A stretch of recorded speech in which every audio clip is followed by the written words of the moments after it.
The Great Pyramid of Giza has defied time for millennia and holds incredible mysteries. We have talked about it several times on this channel, highlighting all the inconsistencies in the official version and all the doubts surrounding the reconstruction by Egyptologists. Today, however, we will take a journey that will leave you speechless, and we will do so through the discoveries of two Italian researchers, Corrado Malanga and Filippo Biondi, who claim to have been able to look inside the Great Pyramid thanks to the use of a revolutionary synthetic aperture radar and to have made exceptional discoveries. Well, let's see in detail what this is all about. But before we set off on this fascinating journey, if you haven't done so yet, we invite you to subscribe to the channel to support us and not miss our new videos. Recently, the world of archaeology was shaken by an incredible discovery. A Japanese team, led by the renowned Egyptologist Zahi Hawass, revealed the existence of a secret tunnel, 9 meters long, hidden in the heart of the Great Pyramid of Giza. The tunnel is said to be located above the Grand Gallery, and according to Egyptologists, it could be the real chamber containing the remains of the pharaoh, which, as we recall, have never been found to this day. While this is certainly a revolutionary discovery, it is nothing compared to what the two Italian researchers claim to have discovered. Corrado Malanga and Filippo Biondi, 6 months before the Japanese team's discovery was announced, they published the results of their research in the scientific journal Remote Sensing. And not only did they identify the tunnel above the Grand Gallery found by the Japanese research group, but they also discovered many other rooms, not only inside the pyramid, but even up to 100 meters beneath it. To fully understand the significance of this discovery, however, we need to start from the beginning. But first, let's make a brief introduction. In this video, we won't address the criticisms that some in the scientific community have made of the two researchers, but will present their research. And in particular, we will delve into the deductions that Professor Malanga has presented about the use that an ancient people might have made of this incredible monument. Furthermore, for those who want to learn more and form their own first-hand opinion of Professor Malanga's study, in the video description, you will find the link to the research published in the scientific journal. Malanga and Biondi, to carry out their study, used SAR, the synthetic aperture radar, but this time they applied a small yet ingenious modification. The SAR, as many of you know, is an advanced radar technology that uses radar data processing to create high-resolution images of the Earth's surface. To achieve this result, an antenna about 6 meters long is installed on a satellite, and as it moves along a predetermined path, it simulates the effect of a much larger antenna and allows for capturing very detailed images of the Earth's surface. The radar works by emitting electromagnetic radiation, which reflects off objects and returns to the satellite with detailed information. This system is used for environmental measurements. For example, it is capable of detecting vibrations in Earth's ice with millimeter precision. SAR is therefore a technology that has been in use for quite some time, but it is not able to see beneath the Earth's surface. So how did the two researchers manage to observe the inside of the Great Pyramid? According to Malanga and Biondi, it was enough to make a small modification to the software. With a trick that was basically a software modification of the programs used, we made the radar capable of looking inside the pyramid. Keep in mind that what we do is convert an electromagnetic signal into a phononic or vibrational signal. So when we do more scans, we emit more signals. More information comes back to us from the radar. In just a few millionths of a second between one scan and the next, we can see the differences in the displacement of the material's vibration. The pyramid thus becomes a transparent object because phonons enter materials like granite better than electromagnetic waves, which cannot penetrate it. So Malanga and Biondi, thanks to this system and repeated scans, managed to obtain a detailed image of the inside of the Pyramid of Giza, which becomes practically transparent and allows us to see everything it contains. By using this technique, it's as if you have a three-dimensional model of the pyramid at your disposal, which can be virtually sectioned to examine its interior. Just like cutting a cake into different slices to examine its layers. If this is a brief summary of the technology used by the two researchers, let's now focus on what they claim to have found hidden. What you see is something incredible. There are at least two corridors that start from beneath the pyramid, about 100 meters deep. And they rise like the two prongs of a tuning fork made of stone, and these rise and reach ground level. Inside the pyramid, there are two rooms. From these two rooms, two more corridors start, which go up to about 100 meters in height, and are joined together by a single corridor.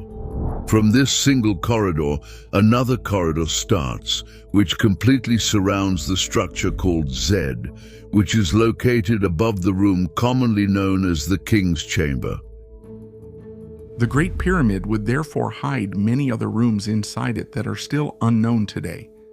But that's not all. Even 100 meters below the pyramid, there would be mysterious structures. This is what the two researchers claim to have identified underground, and among the granite blocks of the Great Pyramid. This is undoubtedly a shocking discovery which totally changes what we thought we knew about the Great Pyramid until today. But why would the ancient Egyptians have built this incredible pyramid? Professor Malanga has an explanation for all of this. As we have seen, a series of corridors start from the depths and rise up to surround the King's Chamber and the structure called Z. The Z Chamber, or Z Gallery, is a mysterious structure about which little is still known today. According to Egyptologists, it is still unclear whether it is the result of a production process or if instead it had a symbolic or religious function. The independent researcher Mario Pinkerley had already questioned this strange structure years ago, and he had proposed a very different explanation. For Pinkerley, the Z was the crucial point of the Great Pyramid. In reality, the pyramid itself would have been built to protect this granite tower, which would have a very ancient origin. It would have come from Mesopotamia to Egypt, where it would initially have been placed on top of the Pyramid of Zoser, and only later placed inside the Great Pyramid. The Z, according to Pinkerley, is a place where time and space are altered, a place capable of generating alpha waves that communicate with the frontal lobes of the men who were placed in that sarcophagus or basin, which is still found today in the King's Chamber in the Great Pyramid. Here, Professor Malanga's thesis, which emerged after the discovery of these mysterious structures located inside the Great Pyramid and beneath it, in some ways comes close to Pinkerley's. According to the professor, the Pyramid of Giza would be the house of life, a place where the pharaoh would go to heal and regenerate himself.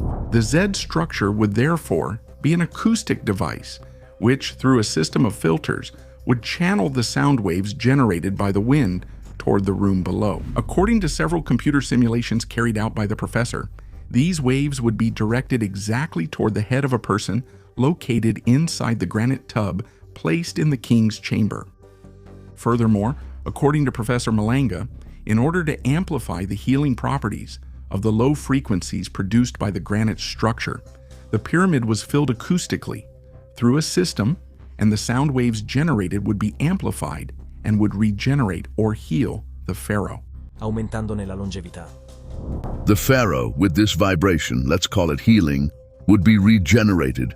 If he was sick, he would be cured and would become more long-lived. In fact, the real history, not the one told by Egyptologists, but the true history recorded on the Palermo stone or on the Turin papyrus, shows that we have lost 27,000 years of Egyptian history when the first pharaohs lived for 9,000 years. Ptah, the first god pharaoh, lived for 9,000 years. The second god pharaoh, Ra, lived and reigned for 1,000 years.